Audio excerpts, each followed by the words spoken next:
Welcome to Uncaged Zoo Tours. If you are new to the channel and love animals, I recommend and appreciate hitting the like and subscribe buttons and the bell icon to join me on my tours and to learn more about your favorite animals. My friends, we are finally heading back for another look at the Cincinnati Zoo.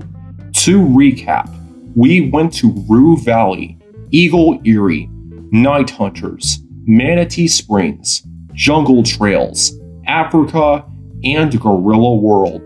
Our seventh tour will be a quick look at Cat Canyon. Cat Canyon originally opened in 1934 as Tiger Grotto. It was eventually renovated into Cat Canyon and reopened on June 30th, 2012.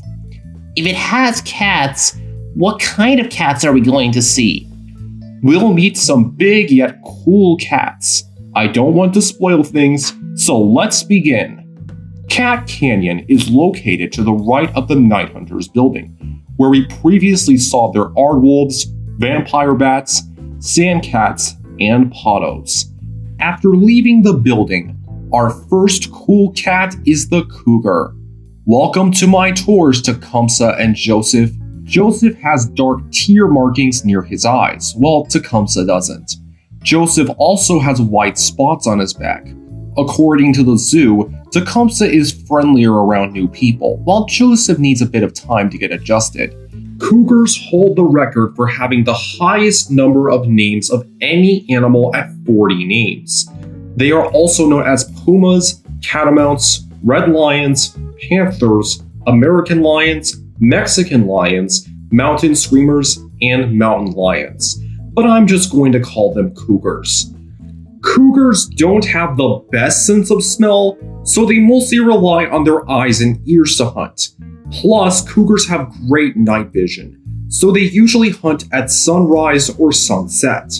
As of 2023, Tecumseh and Joseph are 13 years old and were rescued as cubs in 2010. And if you want to learn more about these cougar brothers, don't forget to stop by Cat Canyon at 1:30 on Mondays, Wednesdays, and alternating Saturdays for the Cougar Keeper Chat.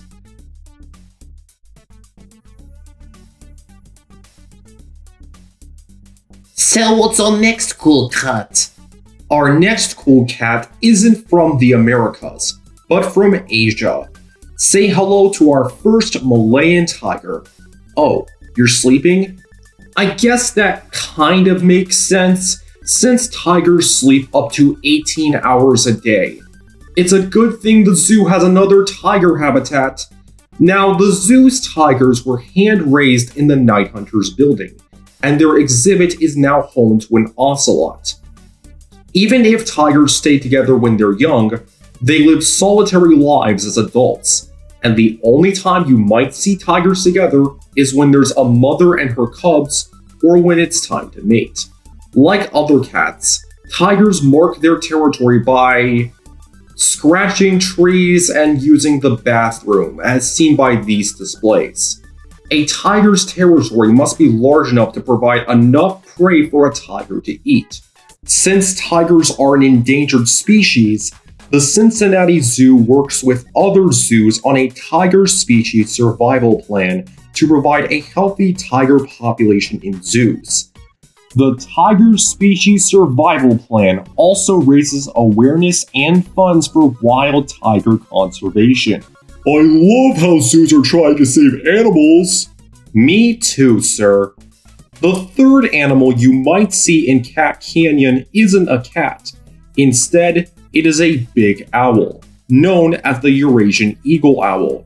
The Eurasian eagle owl is one of the world's largest owls, with an impressive 6.5-foot wingspan, and those beautiful orange eyes. Owls don't have eye sockets like we do.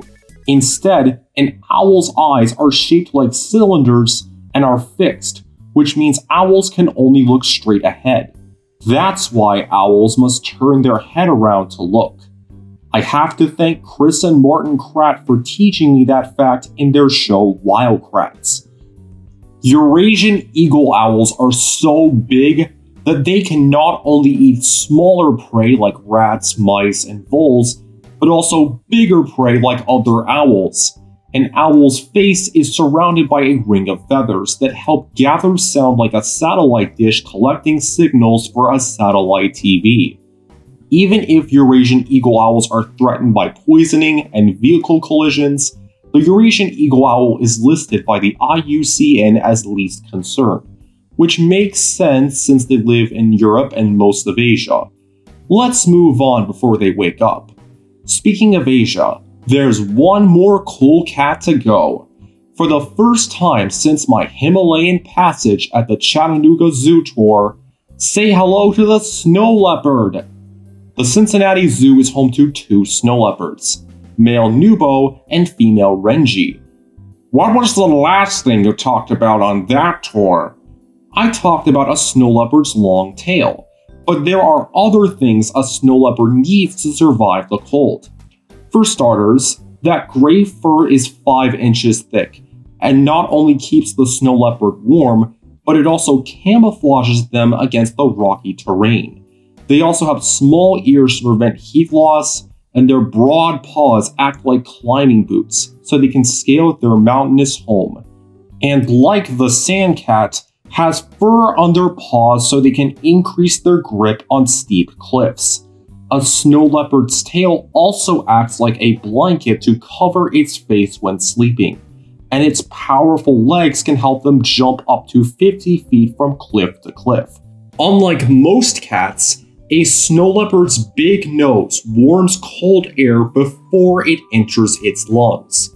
Even though snow leopards live a great life in the mountains, they are threatened by poachers who want to hunt them for that fur coat or hunt their prey like blue sheep and ibex for sport. There are also farmers who kill snow leopards for killing their livestock.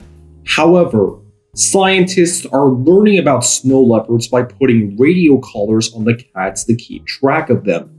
Because of the snow leopard's elusive nature, scientists also use motion-activated digital cameras to learn even more about them. If you want to learn more about snow leopards, stop by the Snow Leopard Chat at 10 a.m. on Tuesdays, Thursdays, and Saturdays. I guess that wraps up another tour of the Cincinnati Zoo, but we still have more adventures in one of the best zoos in America. This time, you can ask me any zoo-related question you want and request animals and/or exhibits you would like to see on my tours. Thank you for subscribing, and as always, thank you for watching. Who wants pizza?